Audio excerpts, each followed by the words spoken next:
सहनाववतु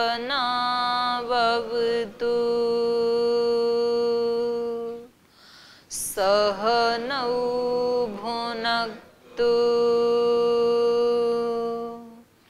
सह वीर्यं करवावहै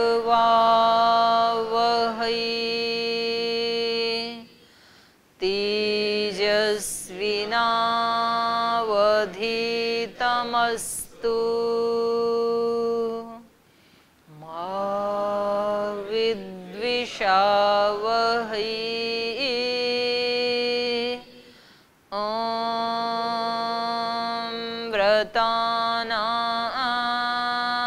व्रतपते व्रतं चरिष्यामि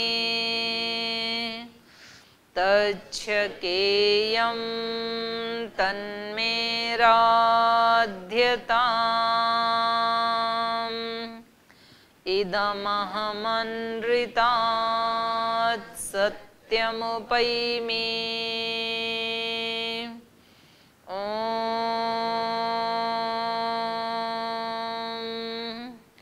शांति शांति शांति।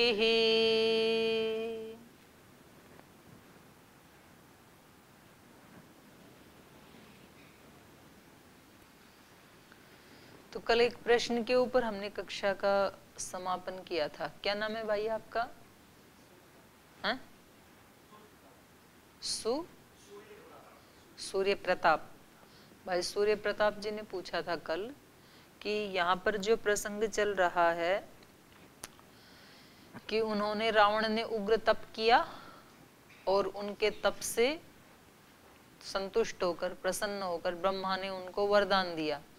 तो इनका ये प्रश्न था कि ऐसा जब हम ये वर्णन सुनते हैं तो ऐसे लगता है ब्रह्मा भी कोई पुरुष है और तप करने वाला भी कोई पुरुष है, तो ये तो फिर समझना ही पड़ेगा भाई।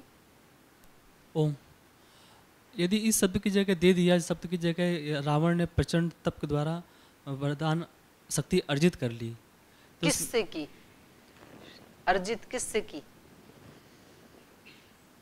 तप द्वारा, प्रचंड शक्ति तप द्वारा की, रावण ने की। किससे की ये तो बताना पड़ेगा। किससे की आप बताओ, क्या कह सकते हैं? अभी तक तो कुछ जैसा जाना गया समझा गया, ऐसा लगता है कि अपने अंदर के अनुसंधान करने से ही सारी शक्तियों का उत्पन्न होता है। तो अनुसंधान अभी चालू है कि पूरे हो गए? चल ही रहे हैं अनुसंधान, चल रहे हैं अभी तो कोई थोड़ा आपका निर्णय अंतिम उस पे पहुंच गया है। तो शक्ति तो किसी शक्तिमान से ली जाएगी ना, जिसके पास शक्ति है। हमारे पास तो शक्ति है नहीं, तो आप उसके लिए कोई शब्द का प्रयोग तो करोगे। ईश्वर से ली, भगवान से ली, किससे ली शक्ति? दीदी जी आपने जो कल बताया था कि योग दर्शन में जो विभूतिपाद में जो सिद्धियां आती हैं, तो वही सिद्धियां ही तो एक तरीके से हैं, उनका रूपांतरण हो जाता है अन्य अन्य प्रकार से, कि हम दूसरे के मन की भावनाओं को जानने लगते हैं। जी जी। और देखो कुछ शक्तियां तो हमारे अंदर हैं जो अनअभिव्यक्त हैं जी, वो अभिव्यक्त हो जाती हैं, और कुछ शक्तियां हमारे पास नहीं, हमारे पास लिमिटेड शक्तियां हैं, अनंत शक्तियां नहीं है।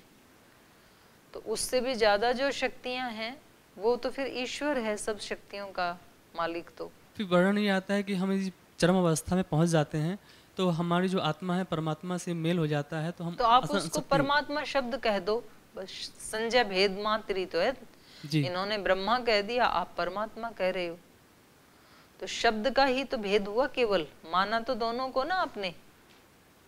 अभी तक सिर्फ सुना सुना है, अनुभव में तो कुछ आया नहीं है, हाँ, इसीलिए भ्रम रहता है। हम सब जो चर्चा कर रहे हो शब्द प्रमाण की कर रहे हैं जी। तो शब्द प्रमाण में कहीं परमात्मा शब्द आता है, तो यहाँ रामायण में ब्रह्मा शब्द आ गया, तो उससे कोई तत्व की हानि नहीं होती है, तत्व तो वही है। और यहाँ तक कि वेद में भी, वेद के जैसे मैं आपको मंत्र बताऊं, सहस्र शीर्षा पुरुष सहस्राक्ष सहस्रपात, तो वहां पर एक पुरुष का वर्णन किया गया है, और वो कैसा, उसके विशेषण बताएं। सहस्र शीर्षा, हजारों सिर वाला। अब आप यहाँ गुरुकुल में कितने ब्रह्मचारी रहते हैं? लगभग 250, कम ही है 250 से भी। सारे ब्रह्मचारियों को एक जगह खड़ा करो तो ये 250 सिर हुए, इससे 4 गुना ज्यादा सिर। तो आपको खड़ा करें तो यज्ञशाला भर जाएगी, और इतने 4 गुना और लाएं तो यज्ञशाला के भी बाहर आ जाओगे। इतना तो सिर हो गया जिसका। और वहां 1000 का मतलब 1000 ही नहीं है, असंख्य है वो, पर चलो हम 1000 का अर्थ 1000 ही लेके चलते हैं। तो इतना बड़ा जिसका सिर है, कितना बड़ा, पूरी यज्ञशाला जितना, तो उसकी कमर और पेट आदि कितना होगा। सिर इतना बड़ा है, उसी के अनुसार हाथ भी होंगे, उसी के अनुसार पैर भी होंगे। तो इस पुरुष की कल्पना करना कैसा लगता है। अगर कोई इस मंत्र को सुन के और एक मनुष्य रूप की कल्पना करे, तो जैसे यहाँ लगा दें, वो रावण को लगाते हैं ना 10 सिर, तो कितना गंदा लगता है, 10 वाला ही। और ऐसे ऐसे 1000 लगा दें तो उसका मॉडल कैसा लगेगा। तो ये पॉसिबल नहीं है, और ना ही किसी ऐसे देहधारी का वहां वर्णन किया जा रहा है। सहस्त्र शीर्षा पुरुष है जो कहा जा रहा है, तो वो आलंकारिक वर्णन है वहां पर। उसका मतलब ये है कि जितने भी सिर हैं इस धरती के ऊपर या अन्य लोकांतरों में, वो सब उन्हीं के ही सिर हैं। हजारों सिर वाला, सबके सिर में वही काम कर रहा है, इसलिए उसको सहस्त्र शीर्षा कहा। सहस्राक्ष, सबकी आंखें मिलाओ और फिर उनको एक जगह लगाओ आप, दीवार छोटी पड़ जाएगी आपकी। तो इतना बड़ा माथा चाहिए उसका, हजारों आंखों के लिए इतना बड़ा माथा चाहिए।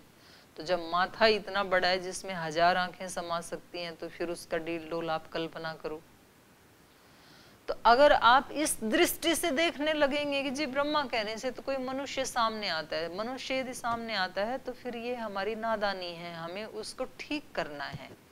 रामायण को ठीक नहीं करना है, अपनी समझ को ठीक करना है कि यहाँ पर सृष्टि का सृजन करने वाली शक्ति को ब्रह्मा कहा जा रहा है। और सृष्टि में किसी को भी यदि कोई शक्ति प्राप्त करनी है तो जो सृष्टि का मालिक है उसी से प्राप्त करेगा। तो यहाँ पर जितने भी लोगों के पास या मनुष्यतर जो प्राणी हैं उनके पास जो आंखें हैं वो सब ईश्वर की ही आंखें हैं। तो इसलिए वहां पर कहा है सहस्त्र शीर्षा पुरुष, सहस्राक्ष, सहस्त्रपात, जितने पैर हैं वो सब उसी के ही पैर हैं, तो हजारों पैरों वाला है। तो जैसे श्रद्धेय स्वामी जी महाराज कई बार बोलते हैं कि आज गुरुकुल में मेरे इतने ब्रह्मचारी हैं, हजारों भाई बहन हैं, तो मैं हजारों हाथ पैर वाला हूँ। तो उस दृष्टि से ये कहा जाता है। तो यहाँ पर भी यही है कि भाई ब्रह्मा का मतलब है जो सृजन करने वाला। ब्रह्मा का शाब्दिक अर्थ विराट होता है, तो ये इतने विराट की जो रचना करने वाला है वो इससे भी कई गुना विराट है, तो इसलिए उसको ब्रह्मा कहा जाता है। तो अनवर्थ संज्ञा है ये कोई काल्पनिक संज्ञा नहीं है। अलंकारिक है। अलंकारिक नहीं, अलंकारिक नहीं है, अनवर्थ संज्ञा है। विष्णु जैसे विस्तृत व्याप्त से बना है तो वो सब जगह व्याप्त है, इसलिए उसको विष्णु कहते हैं। ब्रह्मा उसको इसलिए कहते हैं क्योंकि वो विराट है, क्योंकि वो अल्प नहीं है, इसलिए उसको ब्रह्मा कहते हैं। तो जब कोई अल्प शक्ति वाला तप करेगा तो वो विराट से ही शक्ति लेगा। तो यहाँ कोई कंफ्यूजन जैसी कोई बात नहीं है। वो आपके मार्गदर्शन से कुछ कुछ स्पष्ट हो रहा है, मगर अधिकांश भारत की समस्या ये ग्रामीण क्षेत्रों में ऐसे ही पूजा जाता है कि हम पूजा पाठ करेंगे तो कोई देवी देवता प्रकट होंगे। तो वही जानना चाह रहा था। तो इस तरीके से वर्णन है कि पूरा भारत ही भ्रमित है इस तरीके से। अब वो तो है ही, क्योंकि वो तो यदि हम शास्त्रों को ठीक से नहीं समझेंगे तो भ्रम तो पैदा होंगे ही, हुए भी हैं, हो रहे हैं। तो उसमें शास्त्र का दोष नहीं है, उसमें हमारे समझने का ही दोष होता है। तो ये तो धारणा जो है वो कदाचित भी ठीक नहीं है कि हम किसी पुरुष के रूप में किसी की कल्पना करें, मनुष्य के रूप में। मनुष्य के रूप में भी देवता हैं तो उसमें कल्पना की जरूरत नहीं है। माता पिता गुरुजन है, वो मनुष्य शरीर में ही होते हैं। लेकिन कुछ ऐसी शक्तियां हैं जो मनुष्य शरीर में नहीं समा सकती हैं, तो उनको उसी रूप में जानना चाहिए। तो इसलिए महर्षि दयानंद ने सत्यार्थ प्रकाश में बताया कि कुछ सगुण साकार देव होते हैं, कुछ निर्गुण निराकार होते हैं, तो दोनों ही प्रकार के देव होते हैं वहां पे बताया उन्होंने। तो यहाँ भी ऐसा ही है, जो सृष्टि की रचना करने वाली शक्ति है उसी का नाम ब्रह्मा है। ठीक है, चलो आगे। और कोई प्रश्न तो नहीं है किसी का? चलिए थोड़ा पढ़ लेते हैं। तो इन्होंने 14 नंबर श्लोक में जो बताया था, अब ये जो वर्णन है ये आलंकारिक हो सकता है, जो 14-15 श्लोक में है ना, इसको आलंकारिक वर्णन कह सकते हैं। 13 में बताया था, शुभ लक्षण संपन्न दिव्याभरण भूषितम शैल श्रृंग समुत्सेधम दृप्त शार्दुल विक्रमम। वो जो अग्निदेव थे वो शुभ लक्षणों से संपन्न थे, दिव्य आभरणों से आभूषित थे, शैल श्रृंग समुत्सेधम, और किसी विराट पर्वत की शिखर के समान उनका शरीर था, डील डोल था। दृप्त शार्दूल, दृप्त कहते हैं अहंकारी या घमंडी, उसको दृप्त कहते हैं। शार्दूल श्रेष्ठ, विक्रमम पराक्रम वाला। तो उस ये कैसे थे ये अग्निदेव? एक मतलब उनका जो गर्वीला, यहाँ पर इन्होंने उसके लिए शब्द प्रयोग किया है, क्योंकि देवता हैं तो उनको अहंकारी या घमंडी तो कह नहीं सकते हैं। दृप्त, शार्दूल तो गर्वीले से, श्रेष्ठ और पराक्रम वाले, ऐसा उनका व्यक्तित्व दिखाई दे रहा था अग्निदेव का। दिवाकर समाकारम, और सूर्य की तरह से उनका आकार था, मतलब तेजस्वी थे वो। तो अग्नि का तो स्वरूप ही क्या है? तेजस्वी था। तो सूर्य भी अग्नि का ही एक रूप है। तो यहाँ पर कहने का एक ढंग है इनका, दिवाकर समाकारम, सूर्य के समान तेजस्वी आकार था उनका। दीप्तानल शिखोपमम, और दीप्त अनल के समान, दीप्त शिखा के समान उनका स्वरूप था, दैदीप्यमान था, लपटों के समान, है ना, अग्नि के लपटों के समान। तप्त जाम्बू नदमयीम राजतांत परिच्छदाम, और तप्त जाम्बू नदमयीम, ये आगे वाली पंक्ति में जो पात्री है उसका ये विशेषण है। दिव्य पायस संपूर्णाम पात्रीम पत्नीम एव प्रियाम। तो यहाँ पात्री, उसके हाथ में एक बटलोई थी, पात्री थी, पात्र था। वो कैसी थी? तप्त जाम्बू नदमयीम, तप्त किया हुआ, पिघलाया हुआ सोना। और कौन सा सोना? जाम्बू नदमयीम, जम्बू नदी में जो सोना मिलता है, तो वहाँ कुछ विशेष प्रकार का सोना होता होगा, कुछ धातुएं कुछ विशेष स्थान पे विशेष मिलती हैं। जैसे स्फटिक मणि नेपाल में सबसे अच्छी होती है, श्रेष्ठ होती है, और स्वर्ण जो है भारत में दक्षिण का ज्यादा श्रेष्ठ माना जाता है, दक्षिण भारत वाला। तो कुछ कुछ चीजें कहीं की होती। तो यहाँ कहा कि वो जैसे जाम्बू नदी के सोने को पिघलाया गया हो तो वो कोई श्रेष्ठ सोना होता है, ऐसी ये पात्री थी, सोने की पात्री थी उसके हाथ में, चमकीली। राजतांत परिच्छदाम, और उसके ऊपर जो ढक्कन ढका हुआ था वो कैसा था? राजतांत, चांदी जैसा। नीचे से ऐसे लग रही थी वो पात्री जैसे सोने की हो, जम्बू नद में मिलने वाले सोने को जैसे पिघलाया गया हो, और उसका ढक्कन था जैसे कि चांदी का हो। राजतांत, राजत माने चांदी, राजतांत परिच्छदाम, परिच्छद मतलब ढक्कन, तो उसका ढक्कन चांदी जैसा था। दिव्य पायस संपूर्णाम, और वो दिव्य पायस से, अब क्योंकि हमारे यहाँ तो पायस को ही अमृत माना जाता है, तो उसमें जो भी खाद्य पदार्थ था उसकी तुलना यहाँ पायस से कर ली, खीर से कर ली। और वो खीर कैसी? दिव्य है, वो हमारे जैसी नहीं है। दिव्य पायस संपूर्णाम पत्नीम इव प्रियाम, और वो खीर इतनी प्रिय थी जैसे गृहस्थ लोगों को अपनी पत्नी प्रिय होती है, ऐसे वो ऐसी प्रिय खीर से, दिव्य खीर से भरी हुई वो बटलोई थी।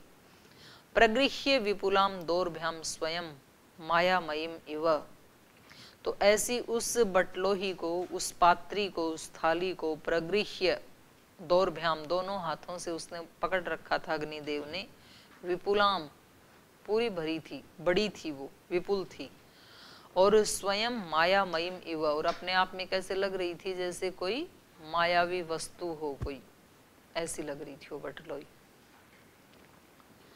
समवेक्षा ब्रवीद्वाक्यम् इदं दशरथं नृपं प्राजापत्यं नरं विद्धि माहि माभ्यागतं नृप। ततः परं तदा राजा प्रत्युवाच कृताञ्जलिः भगवन् स्वागतं तेस्तो किमहं करवाणि ते। अथो पुनरिदं वाक्यं प्राजापत्यो नरो ब्रवीत् राजन्नर्चयता देवान् अद्य प्राप्तमिदं त्वया। इदं तो नृपशार्दूल पायसं देवनिर्मितं प्रजाकरं गृहाण त्वं धन्यमारोग्यवर्धनं। भार्याणामनुरूपाणाम् अश्नीतेति प्रयच्छ वै तासु त्वं लप्ससे पुत्रान् यदर्थं यजसे नृप। तथेति नृपतिः पीतः शिरसा प्रतिगृह्यतां पात्रीं देवान्न सम्पूर्णां देवदत्तां हिरण्मयीम्।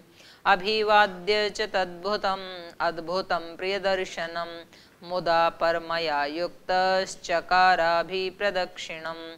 ततो दशरथः प्राप्य पायसं देवनिर्मितं बभूव परमप्रीतः प्राप्य वित्तमिवाधन। ततस्तदद्भुतप्रख्यं भूतं परमभास्वरं सर्वतरयित्वा तत्कर्म तत्रैवान्तरधीयत।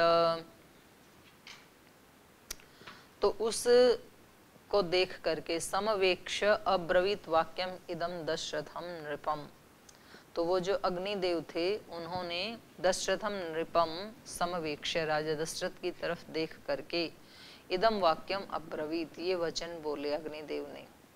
प्राजापत्यम नरम विद्धि माम इह अभ्यागतम नृप, हे नृप, हे राजन, माम मुझको, प्राजापत्यम नरम विद्धि, प्रजापति का मनुष्य समझो। प्रजापति का मतलब है यहाँ पर ईश्वर, ईश्वर का भेजा हुआ देवदूत ही समझो मेरे को। तो ऐसे बोलते हैं ना भाई, ये तो राजा का आदमी है, मतलब राजा का भेजा हुआ कोई व्यक्ति है, भाई ये तो आश्रम का आदमी है, मतलब आश्रम के द्वारा भेजा हुआ कोई व्यक्ति है। तो इन्होंने, अग्निदेव ने राजा से कहा, नृप, हे राजन, प्राजापत्यम नरम विद्धि, आप मुझे प्राजापत्य मनुष्य समझो, प्रजापति के द्वारा भेजा हुआ कोई व्यक्ति समझो आप मुझे। माम इह अभ्यागतम, मुझे यहाँ आया हुआ प्रजापति का ही कोई व्यक्ति समझो। ततः परम तदा राजा प्रत्युवाच कृतांजलि भगवन् स्वागतम ते अस्तु किम अहम ते करवाणि।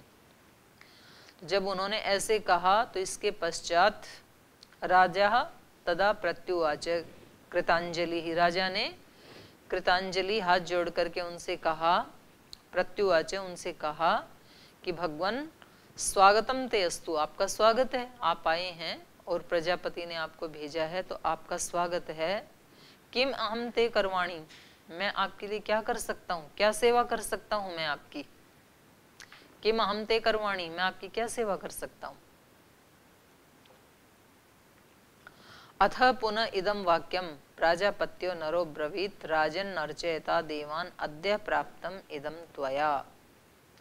अथ पुनः इदम वाक्यम प्राजापत्य नर अब्रवीत, अथ इसके बाद प्राजापत्य नर, वो जो प्रजापति के द्वारा भेजा हुआ अग्नि पुरुष था, वो अब्रवीत, उसने कहा, इदम वाक्यम, ये वाक्य कहे, राजन, हे राजन, अर्चयता देवान अद्य प्राप्तम इदम त्वया, आप देवों का अर्चन कर रहे हैं, अर्चना कर रहे हैं, बहुत लंबे समय से आप उनकी पूजा पाठ, पूजा अर्चना कर रहे हैं और अब इस यज्ञ में भी इतने दिन से आप ईश्वर की अर्चना कर रहे हैं। राजन, देवान अर्चयता, देवों की अर्चना करते हुए, अद्य प्राप्तम इदम त्वया, आपके द्वारा, देवान अर्चयत, हे राजन, आपके द्वारा देवों की अर्चना किए जाते हुए अद्य इदम प्राप्तम, आज आपने ये फल प्राप्त कर लिया है। जिसके लिए आप इतने दिन से देवों की अर्चना कर रहे थे, उनकी स्तुति प्रार्थना उपासना कर रहे थे, वो आज आपकी पूरी हो गई है।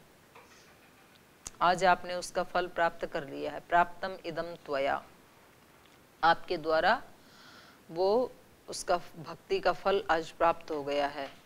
इदम तो नृप शार्दूल पायसम देव निर्मितम प्रजाकरम गृहाण त्वम धन्यम आरोग्यवर्धनम। नृप शार्दूल, हे श्रेष्ठ राजन, देव निर्मितम इदम पायसम, देवों के द्वारा निर्मित ये खीर है, ये किसी मनुष्य ने नहीं बनाई है। देव निर्मितम इदम पायसम प्रजाकरम, और ये खीर कैसी है? प्रजाकरम, प्रजा की उत्पत्ति करने वाली, संतान देने वाली। प्रजाकरम गृहाण त्वम, तुम इसे ग्रहण करो। ये खीर देवों की द्वारा निर्मित है, दिव्य खीर है ये। और त्वम इदम गृहाण, आप इसको ग्रहण करो। धन्यम आरोग्यवर्धनम, और ये कैसी है? धन धान्य को भी और आरोग्य को भी बढ़ाने वाली है। ये खीर ऐसी है, आपकी समृद्धि, पहले ही समृद्धि खूब है, उसको भी और ज्यादा बढ़ाने वाली है और आरोग्य को भी बढ़ाने वाली है। धन्यम आरोग्यवर्धनम भार्याणाम अनुरूपाणाम अश्नीत इति प्रयच्छः वैहि तासु त्वं लप्ससे पुत्रान् यदर्थम यजसे नृप। नृप, हे राजन, वैहि भार्याणाम अनुरूपाणाम अश्नीतः इति प्रयच्छः। भार्याणाम अनुरूपाणाम, जो आपके अनुरूप हैं, आपकी पत्नियां, उन पत्नियों के लिए अश्नीत प्रयच्छ, खाने के लिए उनको दे दो। जो जैसे आप तेजस्वी हैं, उदार हैं, दयालु हैं, सब तरह से प्रजा का हित चाहने वाले हैं, ऐसे ही आपका अनुकरण करने वाली आपकी पत्नियां भी हैं। तो अनुरूपाणाम भार्याणाम, आपके ही अनुरूप जो आपकी पत्नियां हैं उनको प्रयच्छ अश्नीत इति, उनको दे दो। प्रयच्छ मतलब दे दो, अश्नीत खाने के लिए। वही ही तुम सब मिलकर के इस खीर को खाओ, और जो आपके अनुकूल पत्नियां हैं उनको भी खाने के लिए दे दो। तासु, उन पत्नियों से, त्वम पुत्रान लप्स्यसे, उनसे तुम पुत्रों की प्राप्ति करोगे। यदर्थम यजसे, जिसके लिए कि तुम ये सारा यजन कर रहे हो, अश्वमेध यज्ञ कर रहे हो, तो तुम ये प्रसाद दे देना अग्निदेव का उनको, और तुम्हारी कामना पूरी हो जाएगी, तुम्हें पुत्र की प्राप्ति हो जाएगी। तथेति नृपतिः प्रीतः शिरसा प्रतिगृह्यतां पात्रीं देवान्न संपूर्णां देवदत्तां हिरण्मयीं अभिवाद्य च तद्भूतम् अद्भुतं प्रियदर्शनं मोदा परमया युक्तश्चकार अभिप्रदक्षिणम्। तथेति नृपतिः प्रीतः शिरसा प्रतिगृह्यतां, तो तथे इति ऐसा कह करके उस राजा ने, नृपति उस राजा ने, प्रीतः प्रीति पूर्वक, शिरसा प्रतिगृह्य, उसको सिर झुका करके और उसको सिर से लगा करके, सिरसा प्रतिगृह्य माने सिर से ग्रहण करके, अर्थात सिर झुका करके उसको प्रतिगृह्य, उसको ग्रहण किया। ताम पात्रीम, उस पात्री को, वो कैसी थी? देवान्न संपूर्णाम, जो दिव्य अन्न से भरी हुई थी। देवान्न संपूर्णाम, दिव्य अन्न से भरी हुई उस देवदत्ताम, देव के द्वारा दी हुई, ईश्वर के द्वारा ही दी हुई, हिरणमयीम, जो स्वर्णमयी पात्री थी, उसको राजा ने सिर से लगा करके, सिर को झुका करके प्रतिगृह्य स्वीकार किया। अभिवाद्य च तद्भूतम, और उस अग्निदेव को उन्होंने प्रणाम किया। अभिवाद्य च तद्भूतम अद्भुतम, उस अद्भुत अग्निदेव को। प्रिय दर्शनम, जो देखने में अत्यंत प्रिय दिखाई दे रहे थे, ऐसे अग्निदेव को उन्होंने झुक करके सिर से प्रणाम किया। परमया मुदा, अत्यंत खुशी से, परम खुशी से, परमया मुदा युक्तश्चकार, और अत्यंत खुशी से युक्त होकर के अभिप्रदक्षिणम चकार, उन्होंने उस अग्निदेव की या यज्ञ कुंड की प्रदक्षिणा की। तो प्रदक्षिणा का मतलब यही होता है कि सब तरफ से ईश्वर को हम स्तुति करते हैं, प्रार्थना उपासना करते हैं, अर्चना करते हैं, क्योंकि ईश्वर सब तरफ है। तो इसलिए हमारे यहाँ मंदिरों में भी प्रदक्षिणा करने का रिवाज है, हवन कुंड के भी कुछ प्रदक्षिणा करते हैं, कुछ अपने माता पिता को भी प्रदक्षिणा करते हैं। तो उसका अभिप्राय इतना ही होता है कि इस एक को तो हमने सगुण साकार देव मान लिया, कुछ अपने गुरुजनों को भी प्रदक्षिणा करते हैं।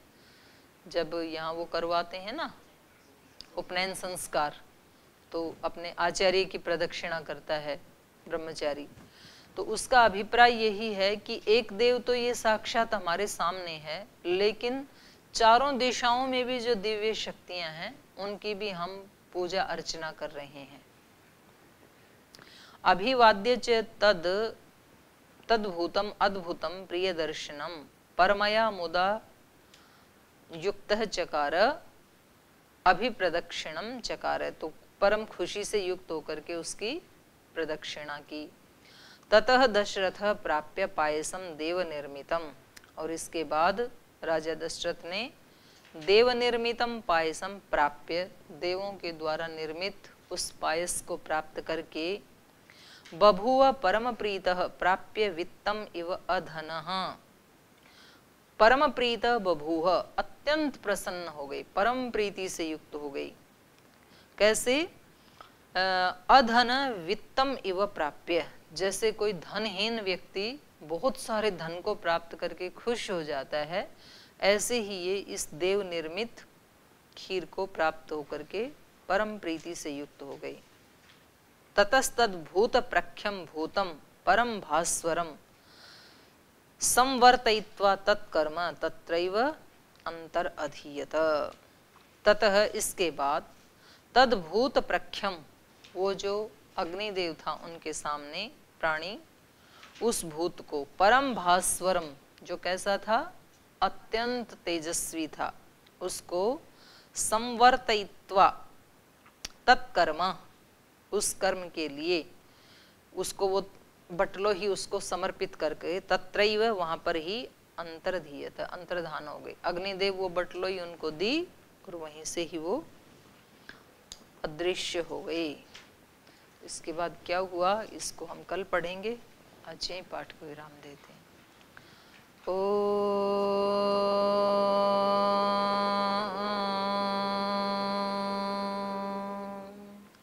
शांति शांति शांति। श्री गुरुभ्यो नमः।